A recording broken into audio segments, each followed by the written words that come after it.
आमदार गोपीचंद पडळकर यांनी राष्ट्रवादी काँग्रेस पार्टी शरद पवार गटाचे नेते जयंत पाटील यांच्याविषयी अभद्र वक्तव्य करून राज्यातील राजकारण दूषित केले आहे।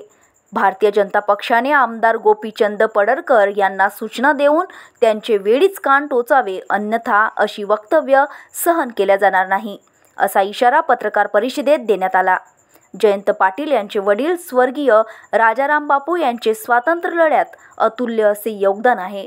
त्यांनी निर्माण केलेल्या सहकाराची पाळीमुळे पश्चिम महाराष्ट्रभर रुजवली आहेत। त्यांच्या नावाचा उल्लेख एका वरड आमदारांनी केला आहे। महाराष्ट्रात अनेक समस्या तोंड वासून असतात व ओल्या दुष्काळाचे संकट असताना त्याचविषयी एकही शब्दांना बोलता नवीन वाद निर्माण करून जनतेच्या विविध समस्यांकडे दुर्लक्ष करण्याचा हा भाजपचा कट असल्याचा आरोप या पत्रकार परिषदेत करण्यात आला आहे।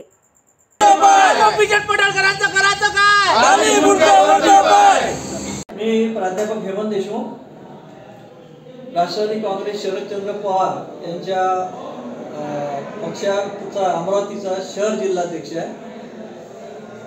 आज आम्ही आमचे जे ज्येष्ठ नेते आहे, माजी आमचे प्रदेश अध्यक्ष होते जयंतरावजी पाटील साहेब यांच्याविषयी आमदार गोपीचंद पडळकर यांनी अत्यंत खालच्या थराला जाऊन टीका केलेली आहे आणि त्याचे म्हणजे आई वडील सुद्धाचा उल्लेख केलेला आहे।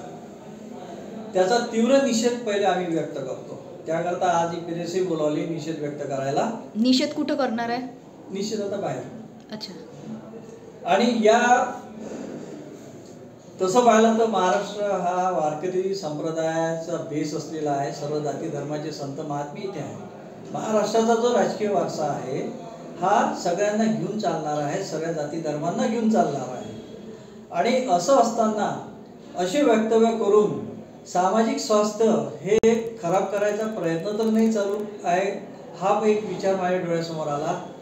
आणि आज महाराष्ट्र आपल्या महाराष्ट्रामध्ये ओला दुष्काळ आहे, शेतकऱ्यांची दयनीय परिस्थिती आहे, बेरोजगारी वाढलेली आहे, त्याच्यानंतर दवाखाने चांगले नाही, शासकीय दवाखान्यांची अवस्था खराब आहे, शासकीय शाळांची अवस्था खराब आहे, महानगरपालिकेमध्ये कचऱ्यांच्या समस्या आहेत।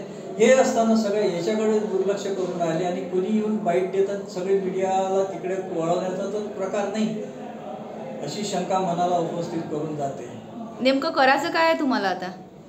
आम्ही आता तीव्र शब्दात पडळकरांच्या वक्तव्याचा निषेध व्यक्त करतो आणि फडणवीस साहेबांना विनंती करतो की त्यांनी अशा लोकांना आवरावं, अशा लोकांची जीभ आवरावी।